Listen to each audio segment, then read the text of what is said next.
Good evening. Thank you for that kind introduction, Norm.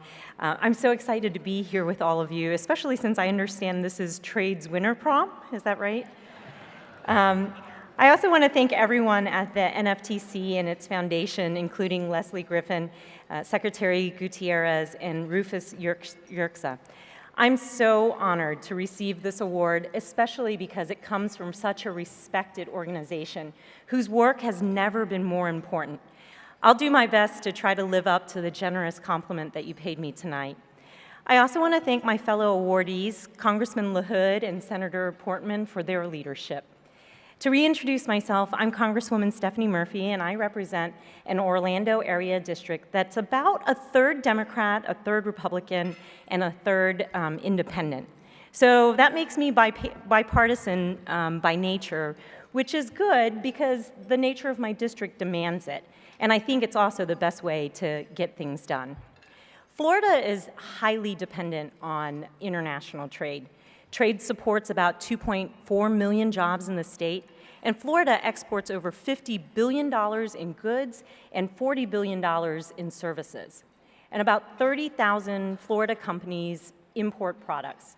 So I lay out some of these data points to help explain why I'm proud to call myself a pro-trade Democrat.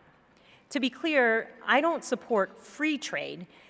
I think it's a common term, but it's a misnomer because it suggests unfettered trade or maybe a free-for-all.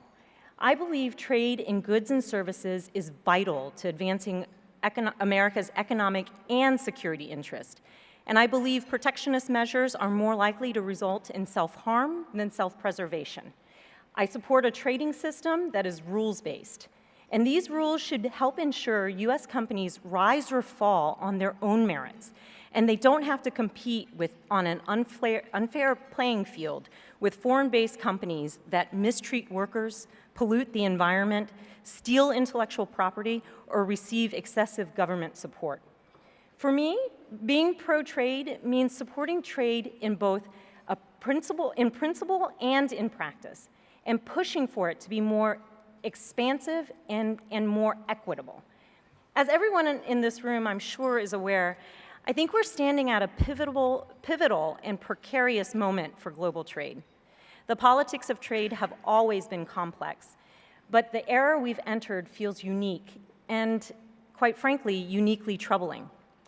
Since the Great Depression, the main goal of U.S. trade policy has been to work with other countries to reduce trade barriers for mutual benefit. From FDR to Obama, the ship of state has generally sailed in the pro-trade direction despite being buffeted by protectionist winds and waves. I think that progress is now in peril. The Trump administration unilaterally withdrew the U.S. from TPP, foreclosing a national debate on the economic and strategic ramifications of this proposed deal. And this move was received by both parties in Congress with relative silence, which was nearly as disappointing as the president's decision itself.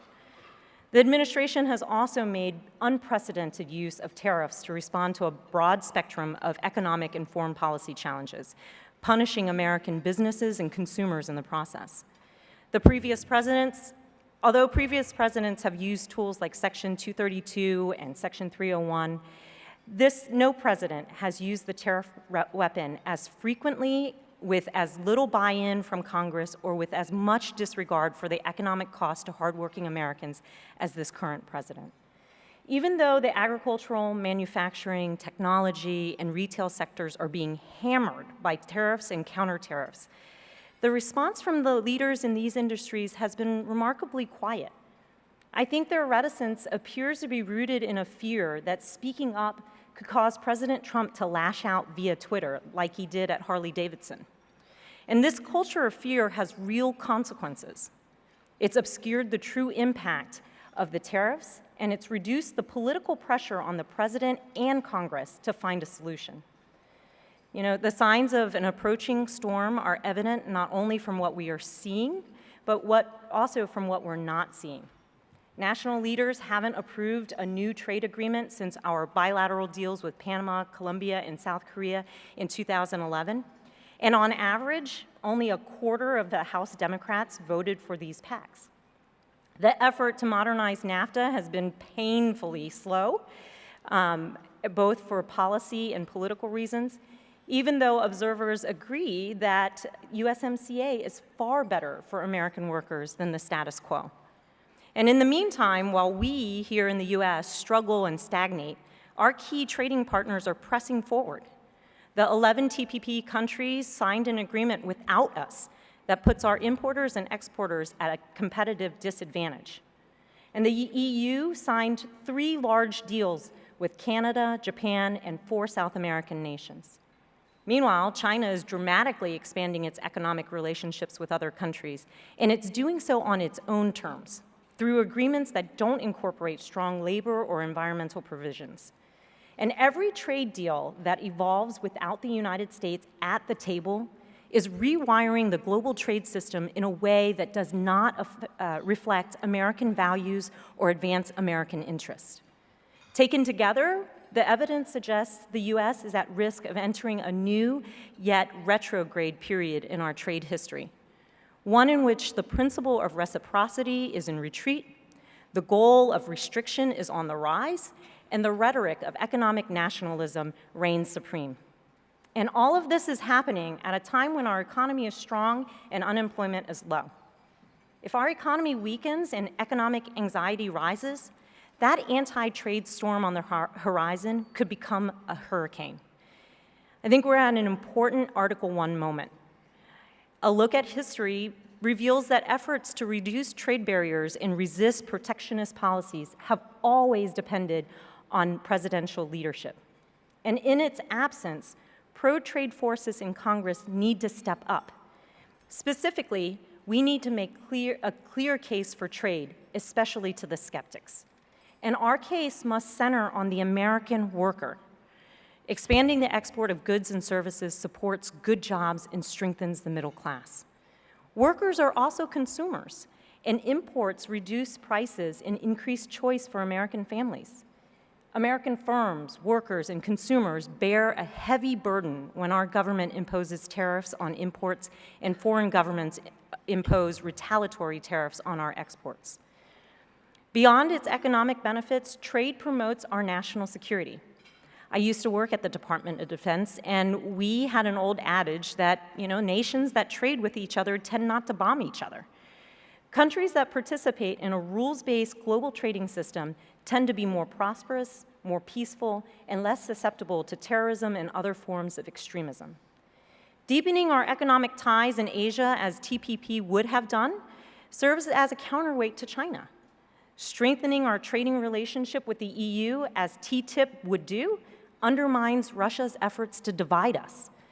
Making the case for trade also requires us to push back at the tendency of trade skeptics to blame trade agreements for every ill under the sun. In reality, the challenges facing segments of the American workforce are more often rooted in technological innovation, shifting consumer demand, the evolving nature of the US economy, and other structural factors.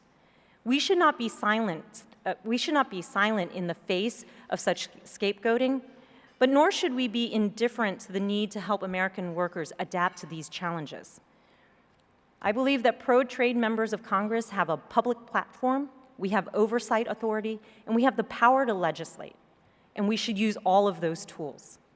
For my part, I recently began hosting monthly events on important trade issues, where experts brief congressional colleagues, their staff, and outside stakeholders. I live stream the event so constituents in my Central Florida district can tune in.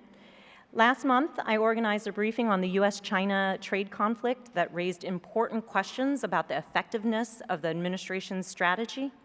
And next week, we're going to discuss the crisis at the WTO, where the administration, citing a litany of concerns, is blocking the appointment of new judges to the appellate body. 5 days from now, unless something changes, the appellate body will no longer have a quorum to hear cases. This would upend the dispute settlement process at the heart of our global trading system, potentially causing the system itself to unravel. At the very least, it's likely to lead to more tariff conflicts between nations. And so I'm going to put a public service announcement in and hope many of you will join us next week for an important conversation. On the legislative front, I've introduced a bill to strengthen Congress's role in decisions to impose tariffs, especially when the president's stated rationale is national security. Tariffs are the functional equivalent of taxes on U.S. companies and U.S. consumers, and the Constitution gives Congress the taxing power. Over time, Congress has delegated much of this power to impose tariffs to the executive branch. And now that the executive branch is abusing the power, Congress ought to reclaim the authority over these tariff decisions, especially since we're the branch of government closest to the American people harmed by all of this. Like many of my fellow Democrats, I believe we must strengthen trade adjustment assistance. And I think this should be done as a part of a broader pro-worker agenda, one that includes raising the federal minimum wage, providing paid family leave, reducing the cost of health care, and investing in apprenticeships and other work training programs. At the same time, I think we need to seriously consider expanding eligibility for TAA to include workers hurt, not only by trade liberalization, but also by trade restriction.